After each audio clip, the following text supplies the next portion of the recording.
Para el día de hoy tenemos con nosotros a Jonathan García Bardón.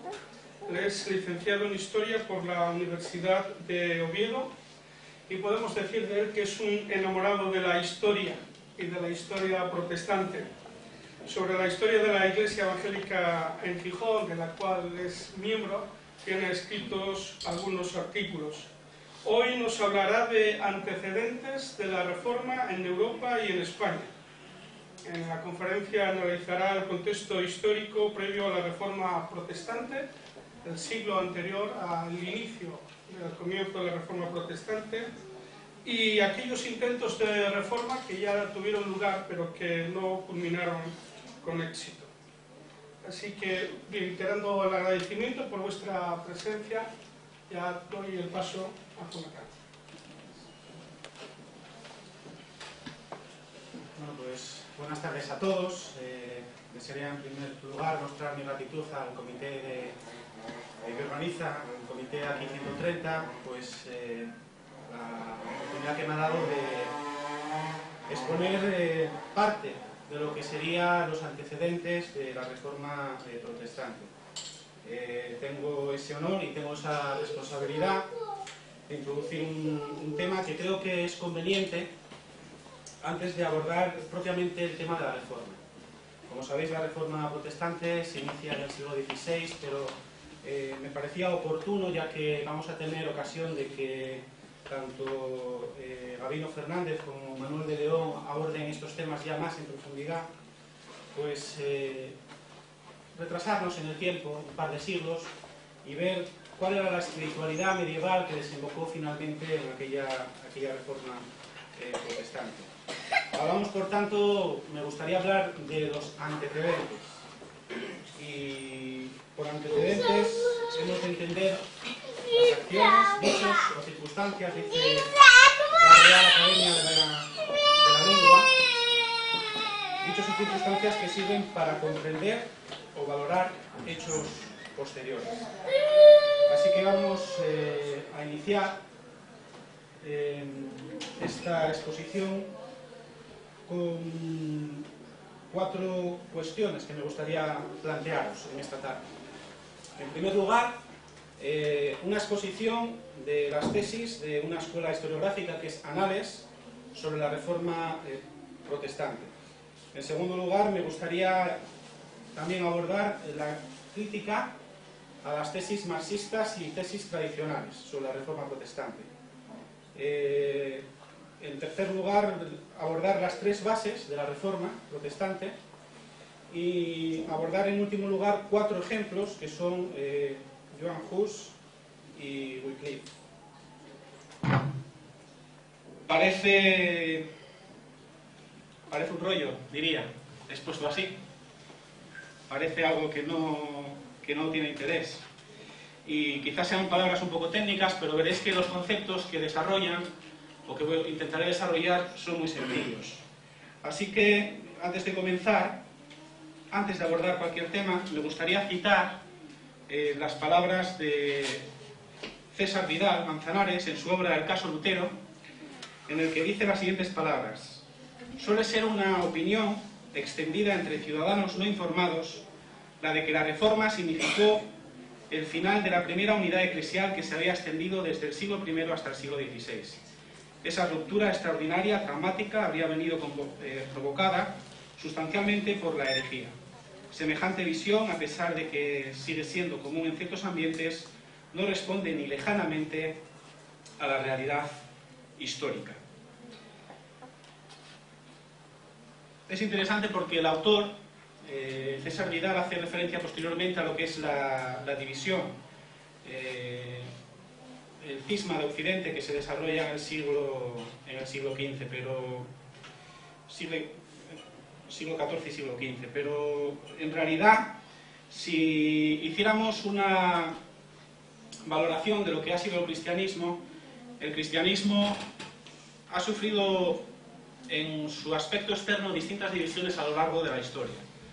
Fijaos ahí una línea que se parte en el año 1054, donde hay una división en el cristianismo del este y del oeste, y finalmente Hay un cisma anteriormente en la Iglesia Católica, también anterior al 1500, y finalmente hay lo que denominamos Reforma Protestante a partir de la prédica de Lutero en 1517.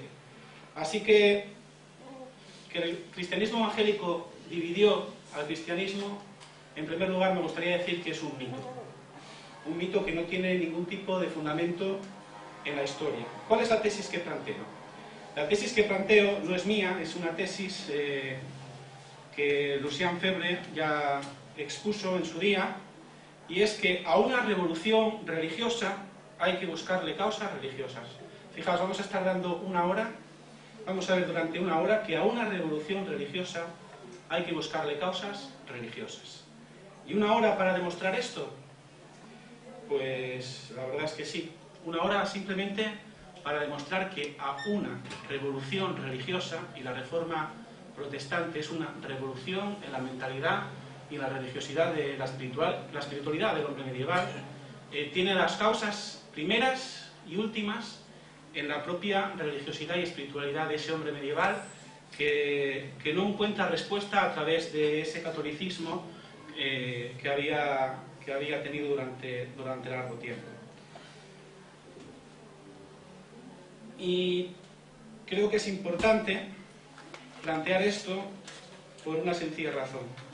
Y es porque hombres y mujeres, muchos hombres y mujeres, pagaron con sus bienes y aún con sus vidas por lo que ellos creían y veían y entendían según la Biblia. Y porque no solamente pagaron con eso, sino que estuvieron dispuestos simplemente a pagar eso, todo eso, por el simple hecho de leer y de tener una Biblia en sus manos.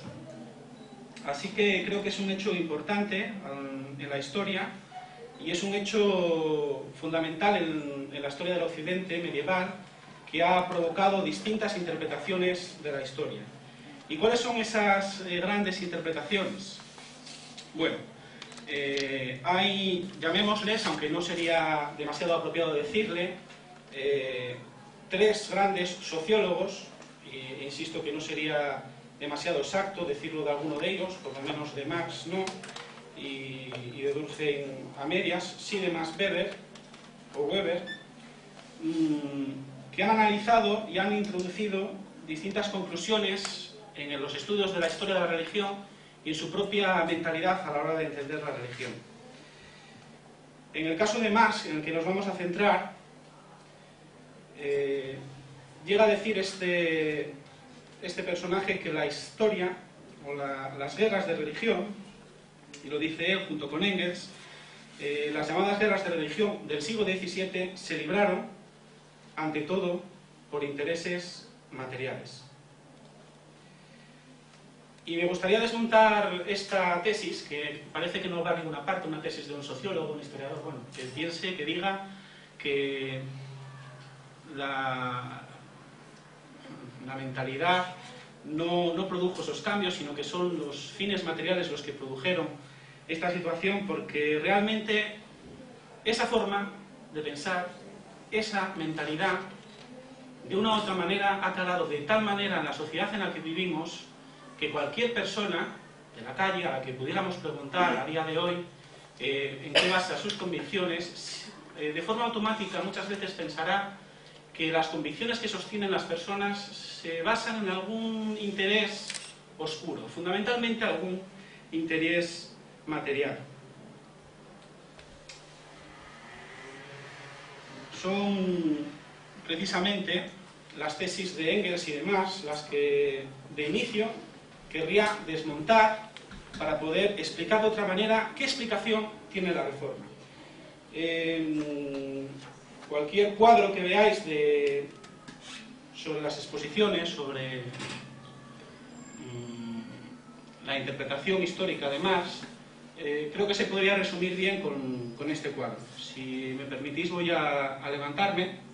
No sé si el sonido se oirá demasiado bien.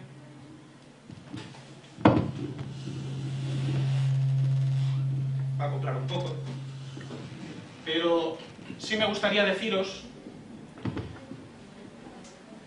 aquí tenéis a Marx y a Engels, que la base y la interpretación sobre la cual se entiende el mundo, porque realmente la tesis marxista es una cosmovisión del mundo, una forma de entender no solamente las relaciones económicas, las relaciones sociales, las relaciones de trabajo, sino también de entender la religiosidad, se explica muy bien en este esquema. No voy a entrar en forma pormenorizada, pero sí me gustaría decir que hay dos bases. Según las tesis de Marx, existen unas relaciones de producción y unas fuerzas productivas que desarrollan en el ámbito material todas las cosas. Las relaciones de producción pueden ser en la sociedad esclavista, la que tiene el señor con su esclavo, en la sociedad feudal, la que tiene el señor con el vasallo, y en la sociedad capitalista se entendía que era la relación que tenía el empresario con el proletariado. En esos sistemas y relaciones de producción se genera una dialéctica, una tensión entre ambas que hace que la sociedad vaya evolucionando, y el fin de esa evolución social, según el marxismo, desembocaría en la dictadura del proletariado, como todos sabemos, ¿no? Esa es la tesis. La tesis es que lo material, a través de una tesis y antítesis, a través de unas fuerzas dialécticas que se contraponen una con la otra, producen el movimiento y la evolución social. Esa es la tesis material.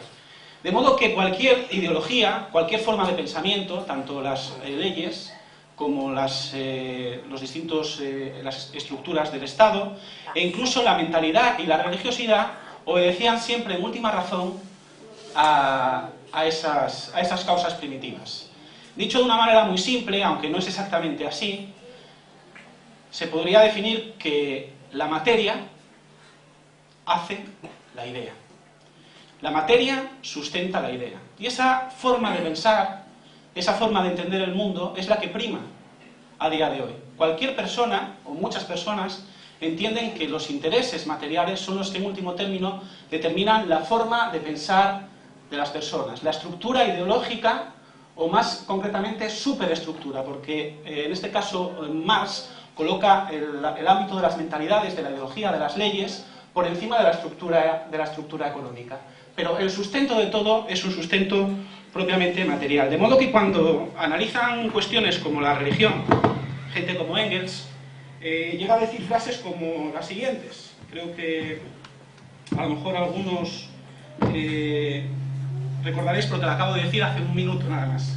Y es que las llamadas guerras de religión, sobre las que el propio Engels va a escribir, del siglo XVI, se libraron ante todo por intereses materiales. Es decir, que la gente se mataba porque había interés material de fondo.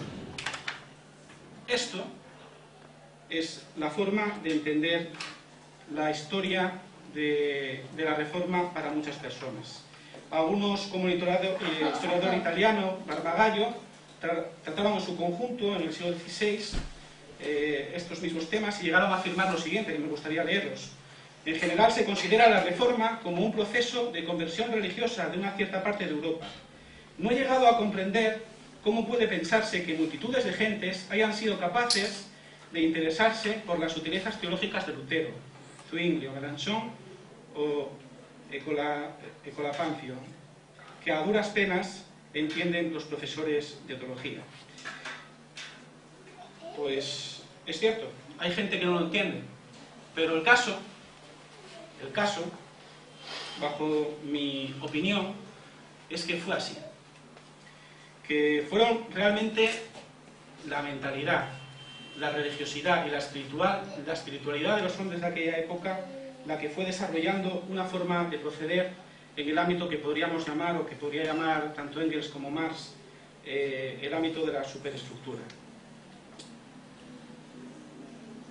Hay algunos historiadores como Hauser que también hablan de estos mismos temas y llegan a decir lo siguiente: los príncipes cuyos dominios estaban infestados de señoríos eclesiásticos, que eran tierras de inmundicia, que no tenían más que secularizar esas tierras para apoderarse de ellas. Lutero tuvo pues sus primeros aliados en los príncipes y principulos ávidos de redondear sus dominios y sus ingresos. Dicho de otra manera, en el fondo de la Reforma protestante había un interés, según estos historiadores, de enriquecerse por parte de estos príncipes o principulos a los que llega a llamar de esta manera. Sin embargo, El caso de Francia es un caso que, digamos, desenmascararía y hundiría, daría el contrapunto de este tipo de razonamiento. ¿Por qué lo digo? Porque este mismo historiador llega a decir que en el concordato de 1516, hacia el rey cristianísimo Llamael, soberano temporal de la Iglesia Galicana, distribuidor universal de los beneficios y la reforma, resultaba innecesaria como medio de transferir la propiedad. La secularización no tuvo lugar en Francia, puesto que ya se había hecho con consentimiento de Roma. Aunque él y otros protestaban contra el materialismo, daban una explicación desde el punto de vista materialista que tiene algunas lagunas importantes que vamos a terminar de ver. ¿Cuál es la crítica al materialismo? Pues fijaos, los estudios económicos de los últimos años nos dicen lo siguiente, y es que los precios durante el último siglo y medio antes del siglo XVI, durante los últimos 100, 150 años antes del siglo XVI, se multiplicaron por 3 durante ese periodo. Y la vida cotidiana y el campesinado, sin embargo, no vio cambiar de forma sustancial su vida. Dicho de otra manera, no hubo un cambio de tipo económico fuerte o una revolución económica fuerte, ni hubo un cambio o una revolución desde el punto de vista social fuerte, pero sí lo hubo en el campo de las mentalidades, en el campo de la religiosidad. Si las tesis de Marx, si las tesis fuesen ciertas, pues creo que ese punto que intentan demostrar esos historiadores se vendría abajo por sí mismos. Me gustaría entrar en más críticas, pero no sé cómo voy de tiempo y me temo que siempre voy a ir mal, así que voy a poner el reloj encima y voy a avanzar al siguiente punto, y es, entonces, ¿cómo podemos entender? Entonces, ¿cómo podemos entender la reforma? ¿Cómo nace la reforma? La tesis que propuse al principio os la propongo desgranar bajo los 3 principios de la reforma. Sabéis que los principios de la reforma es la salvación por gracia, mediante fe, el sacerdocio universal y la Biblia como única autoridad. Entonces, la tesis en la que vamos a entrar, en estas 3 proposiciones teológicas realmente, porque son proposiciones teológicas, es que estas 3 proposiciones respondieron a la necesidad espiritual del hombre del final de la Edad Media. La tesis tradicional dice que la reforma nació simplemente porque Lutero vio a una iglesia decaída, a unos sacerdotes que no cumplían su misión, a un papado dedicado, vamos a decir de forma generosa, a otros menesteres. Y sin embargo, cuando analizamos un poco la historia de la Iglesia Católica, vemos que en otras épocas, en época de Gregorio VII, por ejemplo, o en otros momentos, probablemente existieron tantos abusos por parte de la Iglesia como en el momento en que Lutero expuso lo que expuso, ¿no? Y sin embargo no se produjo ninguna ruptura a la manera de Lutero o comparada. Voy a utilizar el término ruptura, pero ya digo antemano, lo dije antes, pero no me gusta utilizarlo. Pero bueno, creo que es una forma rápida de resumir un concepto que podemos entender. Aparte, dentro de la propia Iglesia Católica había personas como Erasmo que reaccionaron contra la Iglesia y escribieron obras como Elogia a la locura, donde atacaron duramente a los sacerdotes, a obispos y a papas, dentro de la propia Iglesia Católica.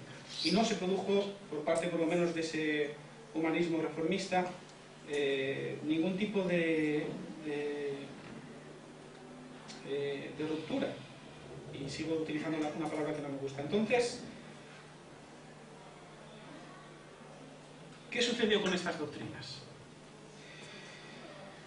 La reforma, insisto, fue la respuesta religiosa, profunda, que necesitaba oír el hombre del siglo XIV, del siglo XV y del siglo XVI. Fue la respuesta a un problema que era el del pecado personal que el hombre medieval había entendido. Y la respuesta a esto fue la justificación por la fe. Tendríamos que entrar en el tema de la Edad Media y es un tema que a mí me apasiona, la Edad Media, me desenvuelvo bastante mejor que en el siglo XVI, pero no va a ser posible. Pero sí me gustaría hacer un repaso, un zoom muy rápido a lo que es la Edad Media.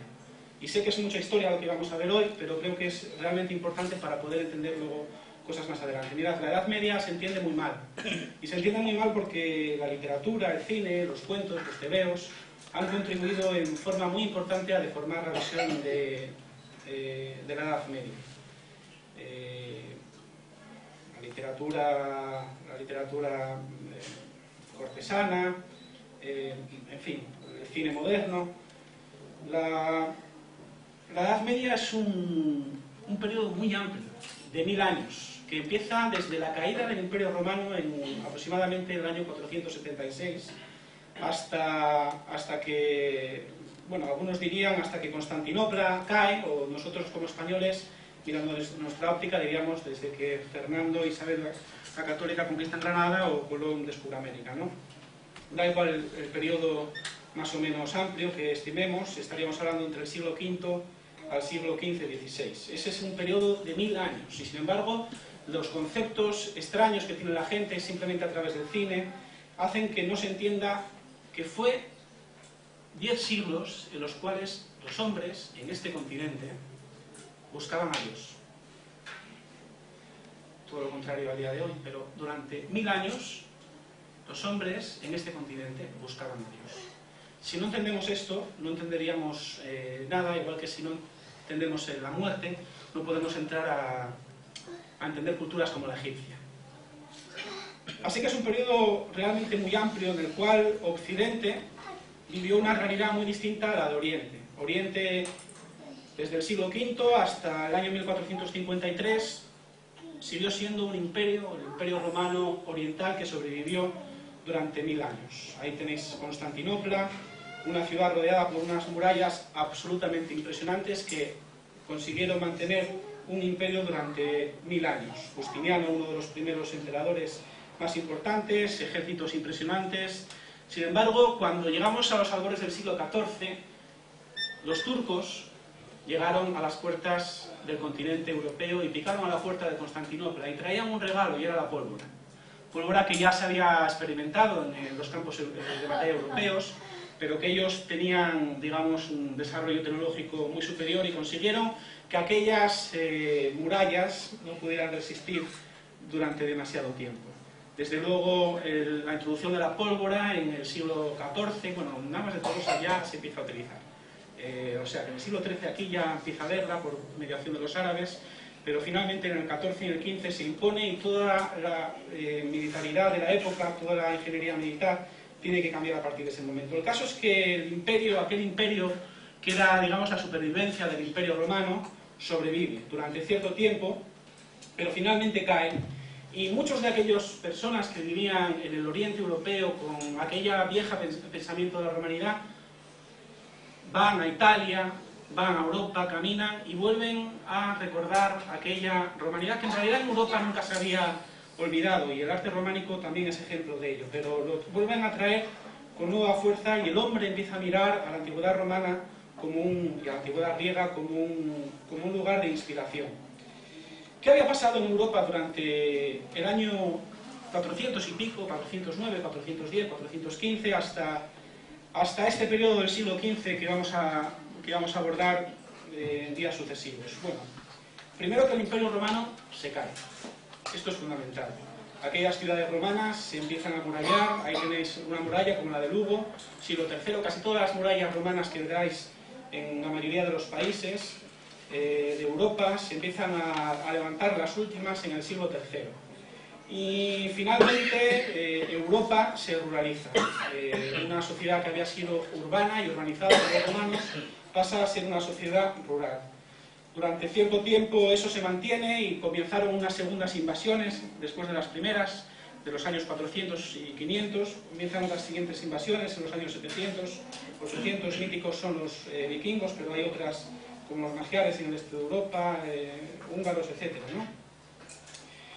Solamente durante un periodo muy breve, en el Imperio Carolingio, el Imperio francés, que sería una continuación, una idealización del Imperio Romano resurgido en Occidente, se mantiene una cierta civilización urbana, pero finalmente, tras la muerte de Carlomagno y sus siguientes sucesores, hacia el año 843 se firma el Tratado de Verdún, que divide a Europa en tres, o aquel imperio europeo, en tres partes, y bueno, prácticamente poco quedaba de aquella romanidad. En España poco falta decir cómo estaba la cosa, más o menos por estos años. En España solamente quedaba el reino de Asturias, como muchos sabréis, más o menos sobre esta época, el 840. Tenemos el ejemplo del arte ramirense, aquí cerca de Oviedo, Ramiro I, que tenía sus contactos con el imperio carolingio, ¿verdad? Europa oscura. Europa cae en un tiempo realmente de oscuridad, en cierto sentido, en un periodo de ruralización, en un periodo que se ha llamado por parte de los historiadores anglosajones como los Dark Age, ¿no? los años oscuros. Sobre el año 1000 y en adelante, Europa empieza a resurgir.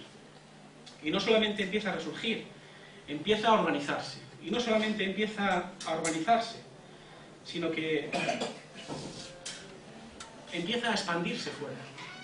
Las cruzadas son ejemplo de cómo los europeos empiezan a salir otra vez de sus fronteras. El tiempo de crisis se acabó, pero no por mucho tiempo. Bueno, esto va fuera. Así que la mentalidad, la visión que tiene la mayoría de las personas cuando habla de la Edad Media es una época, me permitís que me levante otro segundo, según este cuadro, que respondería más al concepto de alta Edad Media más que al de baja Edad Media en el que nosotros vamos a entrar. La alta Edad Media, vemos desde un punto de vista económico, es una sociedad agrícola, ganadera de subsistencia, con elaboración de manufacturas caseras. Sin embargo, en la baja Edad Media, en la que entramos, resurgen las ciudades. Vamos a quedarnos con este concepto nada más. El feudalismo es el sistema de organización. Sin embargo, en la alta Edad Media, aunque se mantiene la sociedad estamental, que realmente no se rompe hasta la Revolución Francesa en Europa, pero surgen cierto tipo de libertades al socaire de las ciudades, a la sombra y al amparo de los soberanos, que les interesa que la burguesía prospere para poder tener un contrapeso contra otros nobles y sobre todo contra la Iglesia. El poder de la monarquía, que era muy limitado en la Alta Edad Media, los reyes realmente eran simplemente unos primos interpares, eran unos señores entre iguales, realmente se va fortaleciendo de forma progresiva al final de este periodo. La monarquía francesa es un ejemplo muy claro de ello.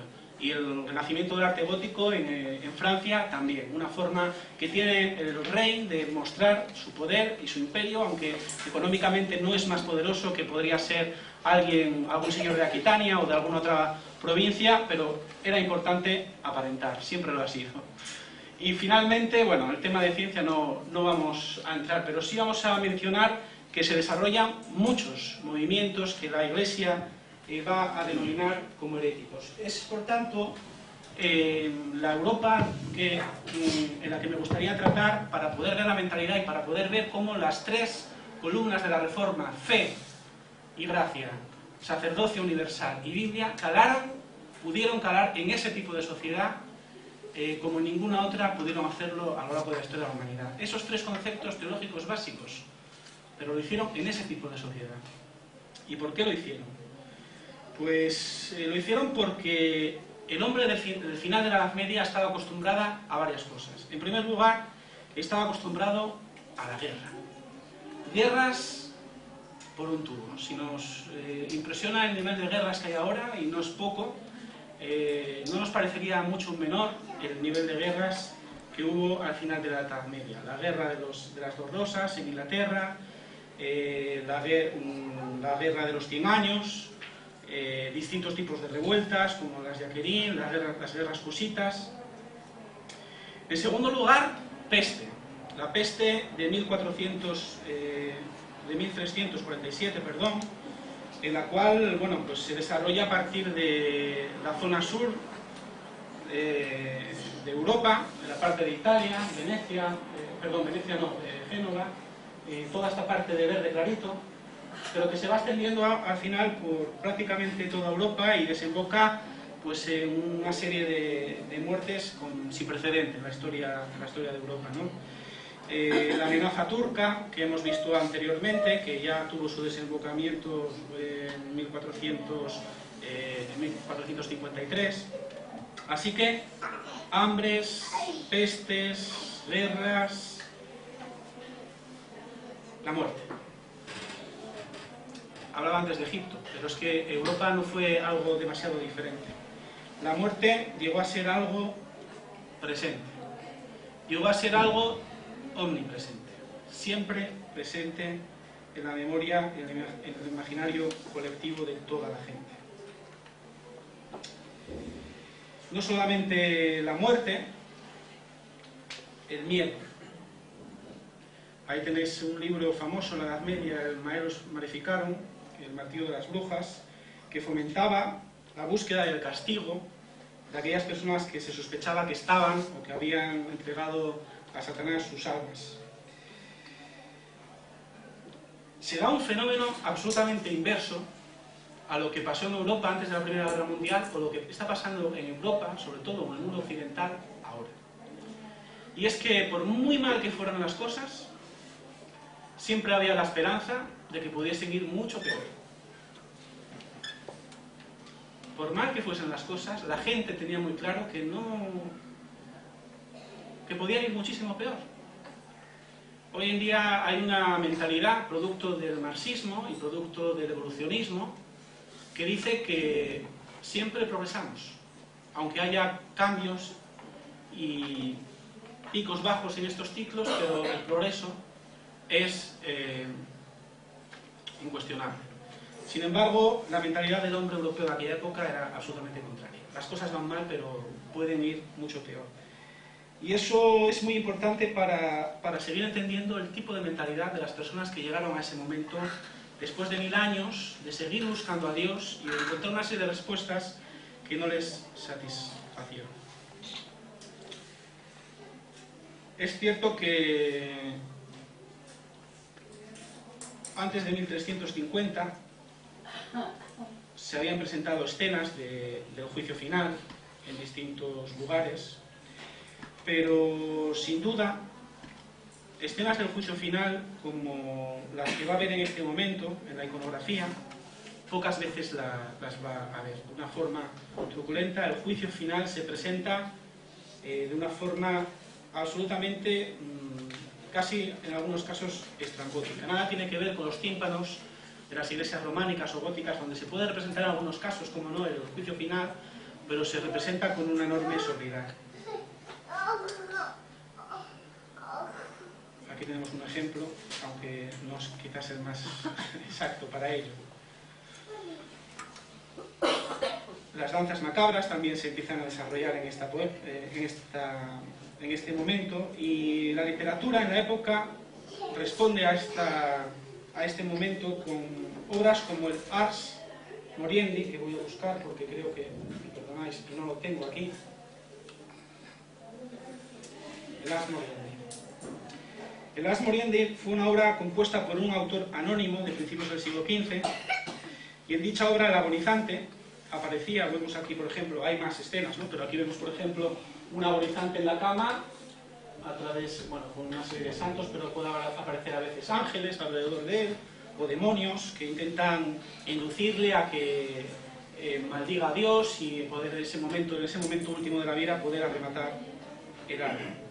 El Ars Moriendi lo que habla es de aquellas personas moribundas, aquellas personas desfallecidas, aquellas personas con la pregunta última sobre dónde iba a parar su alma en la eternidad. Y en medio de esa circunstancia, la respuesta o la pregunta que hace el Ars Moriendi es la siguiente: ¿qué pavor para el pecador cuando sobrevendrá nuestro Señor para escrutarle con todo rigor? ¡Ay! ¿Qué excusa legal? Para mí, ¿qué patrón invocar cuando los más santos deberán temblar? Vamos a analizar más adelante el Ars Moriendi, pero vamos vamos a analizar, yo creo, mejor ahora. Y diría lo siguiente: la doctrina que desarrolla Lutero, la doctrina evangélica, si preferís, de la justificación, fue la respuesta a este clamor del hombre medieval. Fue la respuesta a un clamor desgarrador que no tenía respuesta desde donde él nacía. Posiblemente Lutero ya encontró sentencias de Pedro Lombardo con elementos para esta misma respuesta, ¿no? Pero sin embargo, irónicamente, la respuesta para el hombre medieval estaba en ese propio poema, este propio poema Ars Moriendi, cuando dice también: juez pavoroso, Señor absoluto, salvación gratuita para tus elegidos, fuente de amor, sé mi salvación. A quienes temían al infierno, a quienes temían la respuesta última en medio de todas esas catástrofes, a quienes temían, Lutero les dijo: dejad de atormentaros, Dios no es juez severo, sino el Padre compasivo, tened confianza. Así que vamos a seguir avanzando, porque poco tiempo nos queda, pero sí diría de forma resumida, que cuando las masas de aquella gente en Europa necesitaban el apoyo pastoral, tanto sacerdotes como obispos estaban dedicados normalmente a otros menesteres. Y así era imposible que la Iglesia llegase a ningún puerto. Cuanto más necesitaban el apoyo, menos lo tuvieron. Y la respuesta al pecado, al miedo, vino por parte, en respuesta, por Lutero. ¿Cómo iba a ser de otra manera si en las iglesias a donde iban las misas eran en latín? En la mayoría de las iglesias parroquiales, por lo menos las grandes, había rejas que separaban a los fieles de la parte del culto. ¿Cómo iba a ser de otra manera? Se desarrolló en aquella época distintas vías, la vía mística. Se desarrolló también pues, una religiosidad popular consistente, no es que no existiera antes, pero se desarrolló de forma mucho más fuerte, consistente pues, en procesiones, etc. ¿Cómo no iba a ser de otra manera si la iglesia a la que iban no estaba dando respuestas? Y la respuesta era más desesperanza, más desesperanza. En medio de esa situación, esa sociedad rural, que había permitido primeramente el crecimiento, el florecimiento de una cristiandad comunitaria, pues fue generando una sociedad mucho más compleja donde la burguesía de artesanos, comerciantes, etc., fue desarrollando el lujo, fue desarrollando el mecenazgo y fue desarrollando la hospitalidad. Y en medio de esa situación, personas que no pertenecían a la Iglesia católica, se entiende, estamos hablando, empezaron a funcionar fuera de la Iglesia mejor, en muchos casos, que la propia Iglesia. Así que en medio de esa situación empieza también a producirse una confusión de las jerarquías y de los valores establecidos previamente, una no clara diferenciación a veces entre los fieles, laicos y los sacerdotes o la clase sacerdotal, a veces entre lo sagrado y lo profano, que está muy claramente visto en las iglesias románicas. En una iglesia románica, tú cuando entras sabes perfectamente lo que es el lugar sacro y lo que no lo es. Estás en la parte exterior, lo que verás seguramente sea, pues no, muchas veces sí en las partes de la entrada, pues en los tímpanos verás imágenes sagradas, pero en otros lugares, si te fijas, incluso en el gótico, verás animales asquerosos de todo el bestiario medieval que se desarrolla, ¿verdad? Animales grotescos o animales fabulados, que hacen una clara diferenciación que estás fuera, estás en el mundo, no estás en el lugar sacro. En cuanto entras en el lugar sacro, la cosa cambia. En aquel contexto empieza a haber una confusión como no la había habido anteriormente.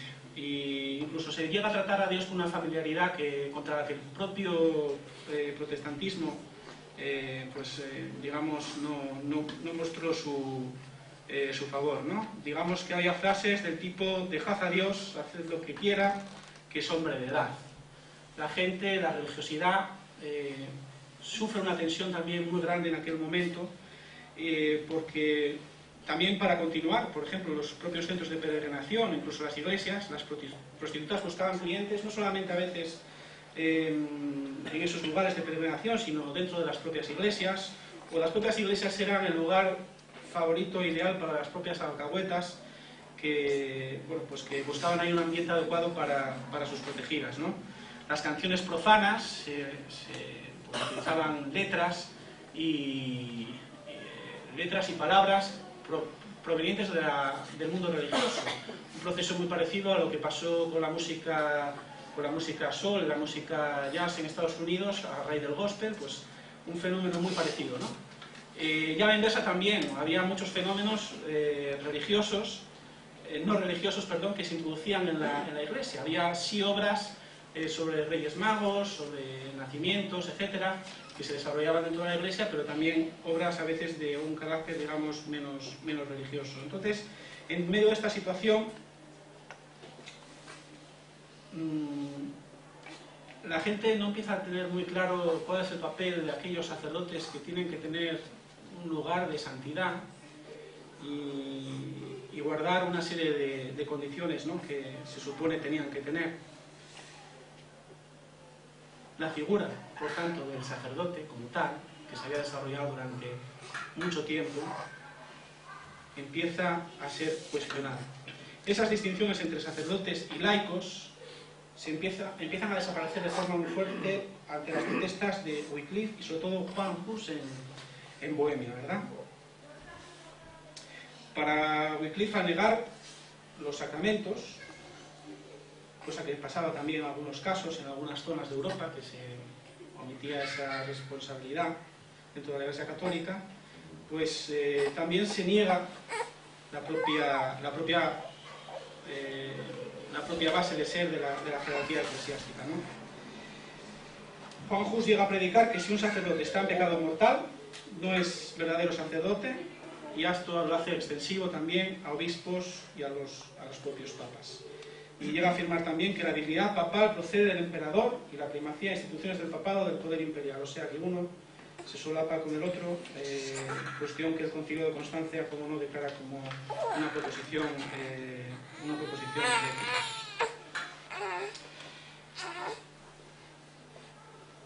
Podemos decir que los cristianos fueron habituándose a ver guías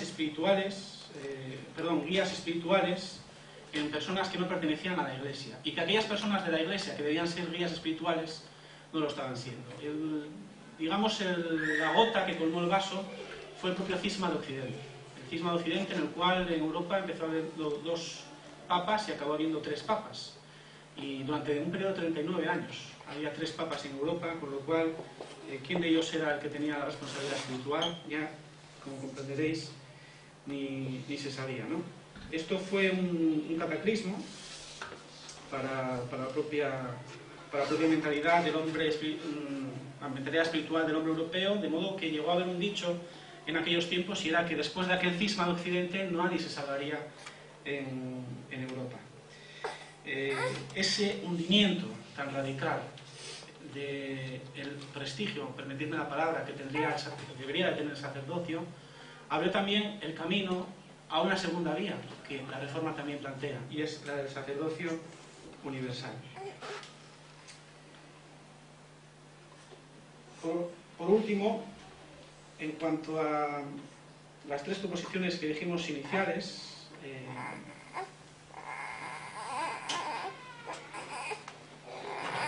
la Biblia fue el último eslabón, el último resorte que quedó por desarrollarse. Y si el Papa, no sabemos a cuál obedecer porque hay 3, si los sacerdotes no podemos saber quién de ellos tiene autoridad moral porque ninguno de ellos parece tenerla, el hombre de Europa empieza a pensar, entonces, ¿dónde está la infalibilidad? ¿Cómo salgo yo de la duda? Y la respuesta es Dios. Es la respuesta a la que llega el hombre medieval. y Dios a través de la Biblia. La Biblia se convierte en esta situación en el último recurso. Se estima que el 75% de la producción tipográfica entre el año 1455 y el año 1520 corresponde a obras religiosas. Casi nada. Las imitaciones de Cristo, Ars Moriendi, que vimos antes. En España podemos citar, por ejemplo, aunque es posterior ya, en 1514, la Políglota, la Biblia Políglota de Alcalá. Erasmo también, con su publicación del Novum Testamentum. La imprenta es la que hace posible este desarrollo, y la imprenta es la que lleva consigo un peligro radical. Y es que el sacerdote cada día es menos necesario, porque no es necesario como intermediario para conocer la voluntad de Dios. Yo mismo, tú mismo, todos podían conocer la voluntad de Dios a través de la Biblia. Eso es lo que se desprende en aquel momento. Así que, como conclusión, no voy a ahondar más en este tercer punto.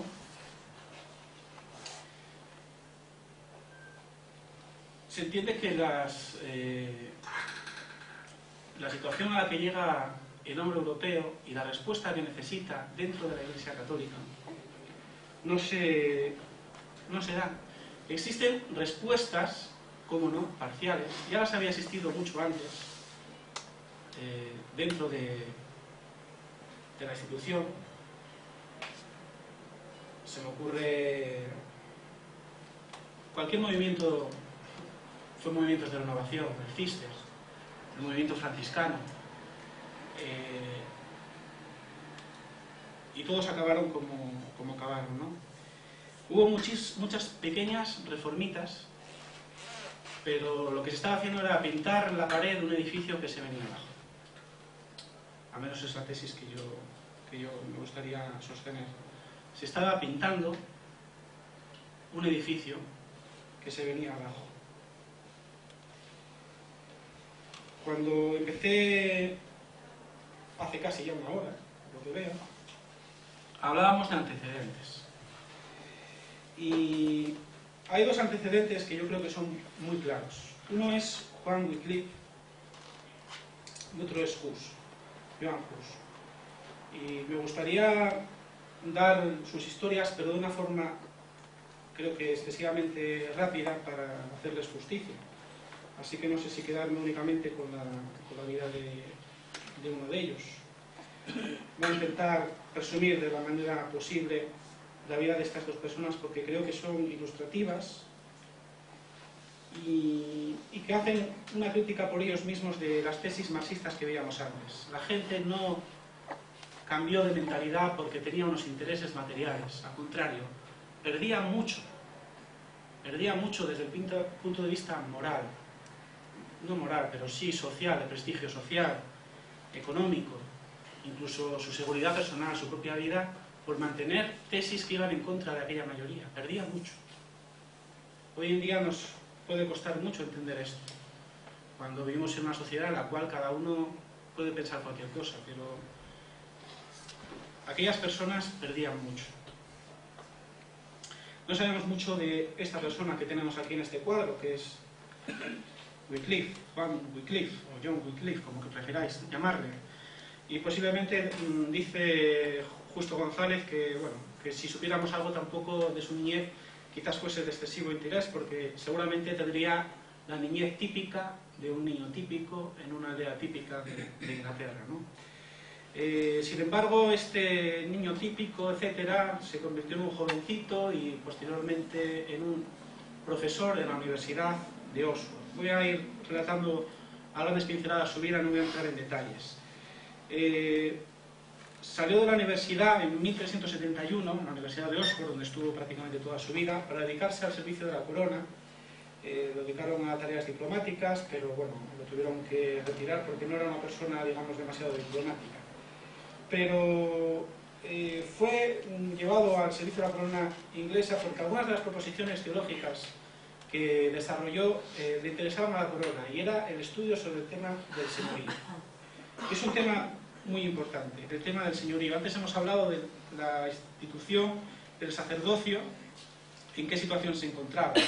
Él lo hizo desde un punto de vista más bien, sí, religioso, pero acabó con algunos problemas porque sus consecuencias últimas derivaban en proposiciones para los religiosos y también para los laicos. ¿Y qué decía este profesor de la Universidad de Oxford? Bueno, pues decía cosas como que... me permitís, porque quiero sacar la cita exacta.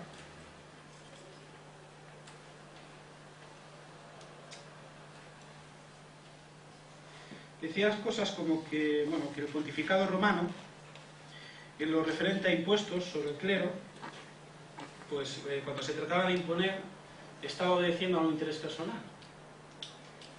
Y si ese interés personal iba más allá de lo que era el deber espiritual, pues ese señorío que estaba ejerciendo no era un señorío adecuado. Esto evidentemente trajo cola, ¿no? Era un teólogo conservador. Él creía firmemente en la síntesis medieval entre la fe y la razón.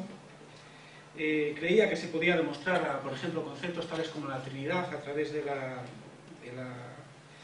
y conceptos como la encarnación a través de esa síntesis entre fe y razón. Y desarrolla también toda una teología en referencia al tema del señorío, como dije antes, ¿no? Había señoríos que no eran de Dios. Esto es lo que dice Wycliffe. ¿Y cómo distinguir esto? Pues según él la Biblia nos ofrecía un criterio claro. Jesucristo, a quien pertenece todo dominio, no vino a ser servido, sino a servir. Pues igual el señorío humano. Fijaos en esta proposición. Jesucristo, a quien pertenece todo dominio, no vino a ser servido, sino a servir. Pues igual el señorío humano. Luego, todas las autoridades eclesiásticas que a través de impuestos buscaban el provecho propio no eran autoridades legítimas. Esto hunde de raíz con el concepto de sacerdocio que tenía la Iglesia Católica en aquel momento.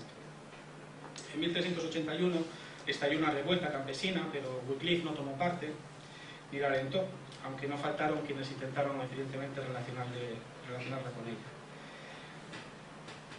Además, Wycliffe creía que la Biblia pertenecía a la Iglesia y que esta Biblia debía ser llevada a todo el mundo para que todo el mundo pudiese participar de ella. Ahí se inspiró una de las primeras versiones inglesas y también un movimiento que fue el movimiento Lollardo, que directamente en esta pintura se ve a Wycliffe como manda a esos predicadores a predicar la pobreza y a predicar una serie de cuestiones que contradecían el catolicismo del momento, pero no se tiene constancia real de que él realmente interviniera en esa invitación, aunque desde luego los Lollardos nacieron evidentemente de la inspiración de muchas de las tesis de Wycliffe. Algunas de las doctrinas más claras es que la Biblia debía estar al alcance del pueblo, como dije, que la diferencia entre el clero y laicos no eran escriturales y debían eliminarse, que el celibato era abominación y producía inmoralidades sexuales, y que el culto a las imágenes y la transustanciación eran magia y superstición. El movimiento acabó desapareciendo, o más que desapareciendo, acabó diluyéndose lo que quedó de él dentro del protestantismo ya del siglo XVI. Hay otro profesor de la universidad, en este caso de Praga, que fue Juan Hus, al cual también se relacionó y se dijo que fue discípulo directo. Sí leyó algunos de los escritos de Wycliffe y se encontró en la difícil tesitura de que, aunque no compartía algunas de las tesis de Wycliffe, sí lo que intentó fue defender la posibilidad que tenía de poder leer obras de Wycliffe. La Universidad de Praga en aquel momento tenía mayoría de votación alemana y bueno, pues los distintos consejos de la universidad intentaron acabar con él, pero tenía el apoyo de gran parte de la universidad, con lo cual algunas de las tesis de Juan Hus, que eran muy diferentes, no muy diferentes a las de Wycliffe, pero sí que iban en la línea más que de una renovación en cuanto a doctrina, sí en cuanto a modo de vida, en cuanto a moral, pues le llevaron finalmente a tener una serie de problemas y acabar siendo, muy rápido, acabar siendo finalmente excomulgado en 1411. Se le llamó al concilio de Letrán, al concilio de Constanza, y en el concilio de Constanza, pues, aunque el papa que con el que había tenido más problemas, recordemos que en aquel momento ese concilio se realiza con el fin de acabar con los tres papas y que quedase uno en Europa. Parecía que si él había tenido problemas con un papa y el propio concilio había destituido a ese papa, él no iba a tener más problemas. Sin embargo, el propio concilio que condenó al papa también condenó a Hus, que era el que condenaba al papa. El mundo al revés. Finalmente, bueno, podemos decir que una de las tesis fundamentales era la devolución de la Biblia al pueblo. Hay trabajos excelentes, hay un profesor, me perdonéis porque no tengo el nombre aquí, pero si a alguno le interesa, y es un dato que podría proporcionar con posterioridad, un profesor de la Universidad de León que tiene un libro fabuloso sobre la prohibición de la lectura de las Biblias en lengua vulgar, y es un tema francamente apasionante. Pero los dos, independientemente de las tesis que mantuvieron, a las cuales no nos va a dar tiempo, pusieron el acento en que la gente tuviera la oportunidad de leer la Escritura, la Biblia, en su propio idioma.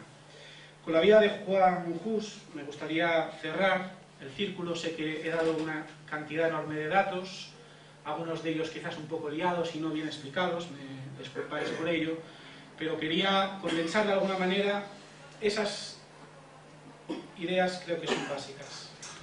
Primero, la religión, la religiosidad, más concretamente la mentalidad religiosa, es la que produjo el cambio religioso. No había, por tanto, un interés sustentado en temas materiales, tema que no he podido exponer tampoco con amplitud, pero estaría dispuesto si alguien luego en conversación quiere. Y realmente existen tres problemas en el hombre medieval: su conciencia de que todo va mal, de que es pecador y que el fin se cierne sobre él y que no tiene respuesta a la eternidad, y esto viene respondido por la salvación es por gracia, no es nada que tú hagas. El segundo concepto es el sacerdocio. Los sacerdotes no eran los referentes morales que necesitaba el pueblo medieval, y la respuesta de la Reforma es: el sacerdocio es universal y no es algo que inventa la Reforma, es una enseñanza escritural muy olvidada, pero que está en la Biblia desde el principio, expuesta por el apóstol Pedro en su primera epístola. Y en último término, la autoridad en quien descansa. Por tanto, en el sacerdote, no. En el Papa, tampoco. En la Escritura. Así que, en cierta medida, me atrevería a decir, no sin quizás equivocarme, que Lutero en realidad no comenzó nada. Si vamos a celebrar o conmemorar durante estos días la Reforma, el quinto centenario de la Reforma, o el nacimiento de uno de los grandes reformadores, tenemos que verlo desde el punto de vista de personas que continuaron con una trayectoria que fue cercenada. Ahora se levantan, como veis, bonitos, esto es una plaza de Praga, no sé exactamente cuál, pero bonitos monumentos a Juan Hus y a su iglesia donde predicaba, pero a Juan Hus ya vimos cómo le trataron. A Wycliffe se me olvidó comentaros, murió en la comunión de la iglesia, pero en el mismo concilio que quemaron a Hus, le condenaron como hereje a sus proposiciones, sacaron sus restos del cementerio y quemaron a Wycliffe. Tanto a Hus lo quemaron en vida, a Wycliffe lo quemaron en muerte. El caso era pasar por la hoguera a todo lo demás. Hus dijo a su verdugo, al menos eso se dice. Hus en lengua bohemia significa ganso, dijo lo siguiente: vas a asar un ganso, como sin duda lo hicieron, pero dentro de un siglo te encontrarás un cisne que no podrás asar. Vas a quemar a un ganso, pero dentro de un siglo te encontrarás un cisne que no podrás asar. Palabras proféticas, sin duda, hasta que el hombre, si atendemos a la historia y vemos lo que fue la experiencia de Lutero. Lutero acabó afirmando, y me gustaría acabar con algunas frases de Lutero, entre los artículos de Hus y de los husitas, a los que no hemos podido entrar, que fueron condenados, hay muchos que son verdaderamente cristianos y evangélicos, y que la Iglesia universal no puede condenar. Y dijo más, Lutero: sin saberlo, he estado enseñando todo lo que Juan Hus enseñó. En resumen, todos somos husitas, aunque no lo sabíamos. Y también lo eran Pablo y Agustín. Las tres necesidades básicas, entre otras muchas, quedaron expresadas ya en la tesis inicial. Con la Reforma, el mapa político, religioso de Europa cambió para siempre. Y después de 5 siglos conmemoramos que esas columnas, y vamos a pasar todo esto, siguen realmente en su sitio. ¿Y cuáles son esas columnas? Frente a la interpretación de que la salvación del hombre es a través de las obras, la Reforma expresó y sigue expresando que la salvación es un regalo que Dios ofrece de forma gratuita a los hombres que aceptan ese regalo a través de la fe. Frente al concepto de que la autoridad reside en el Papa, en los concilios, en la tradición y en el magisterio de la Iglesia, la Reforma sostiene que la autoridad última reside única y exclusivamente en la Escritura, la palabra de Dios. Y frente al concepto de que solamente unas personas son privilegiadas para acercarse a Dios y para acercar a Dios a los hombres, actuando realmente como auténticos mediadores, esos sacerdotes, pues la Reforma interpreta, entiende que el sacerdocio, según expresa el apóstol Pedro, es universal. Somos todos sacerdotes, somos todos mediadores delante de Dios. Esas 3 columnas respondieron a una pregunta en el siglo XV. No sé si responden a las mismas preguntas que se plantea el hombre ahora en el siglo XXI, pero sin duda esas 3 columnas permanecen inamovibles 5 siglos después. Y esto es... no sé si hay alguna pregunta. Sí. Agradecemos a Johnny la capacidad de síntesis para resumirnos unos cuantos siglos. Gracias por acompañarnos, hacernos de guía en el viaje por esos tiempos. Gracias por volver a insistir en la vigencia de la Reforma y de sus pilares. Vamos a abrir un turno de preguntas. Si hay alguna pregunta, pues libremente levantáis la mano, os doy paso. Johnny, si puede, si quiere lo contestaré.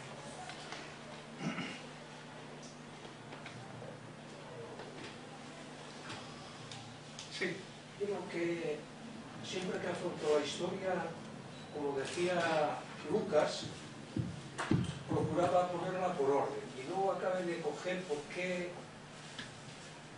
al comienzo de las charlas empezaba a hablar casi del siglo XIX, supongo yo, finales del XIX, con Karl Marx y Engels, y eso no me encaja, para luego volver al siglo XIII, el XIII, el XIV, eso no me encaja. No lo entendí, vamos. Bueno, la respuesta a la pregunta sería, cuando intentamos abordar cualquier tipo de estudio, creo que es importante ver las personas que lo han estudiado. De modo que, por ejemplo, si estudiamos Roma, por poner un ejemplo, lo normal para algunos sería empezar a explicar que Roma era una monarquía, que se desarrolló en el siglo VII a.C., VIII a.C., en unas 7 pequeñas aldeas de la Dacia, etc. Esa es una forma de abordar el estudio. Otra forma de abordar el estudio es ver qué está escrito sobre ese tema.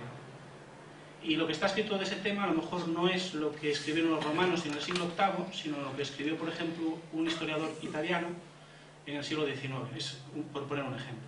De la misma manera, al abordar el tema de la Reforma, me propuse no entrar en todas las tesis que desarrollan conceptos de la Reforma, como pueden ser las de Max Weber, en referencia a, por ejemplo, que el protestantismo fue el que desarrolló la mentalidad capitalista. Pero sí es importante ver, por lo menos consideré importante ver cuál era una de las tesis fundamentales, no por el hecho en sí, porque en realidad el marxismo a un nivel historiográfico creo, en mi opinión, que está superado. Pero creo que tiene importancia porque la mentalidad colectiva de la gente, las grandes tesis del marxismo se mantienen, se sustentan. ¿Y cuál es la gran tesis del marxismo? La dije antes, la reitero ahora, y es que cualquier tipo de mentalidad obedece a una causa material. Entonces, antes de abordar cuáles eran las verdaderas causas que motivaron la Reforma protestante, entendí que era conveniente desmontar o hacer una deconstrucción, si prefieres, de la crítica, o hacer una crítica al marxismo como un modo de interpretación válido de la Reforma. Y una vez desmontado esa forma de entender la Reforma, intenté hacer una construcción, de construir para luego construir. ¿Alguna pregunta más?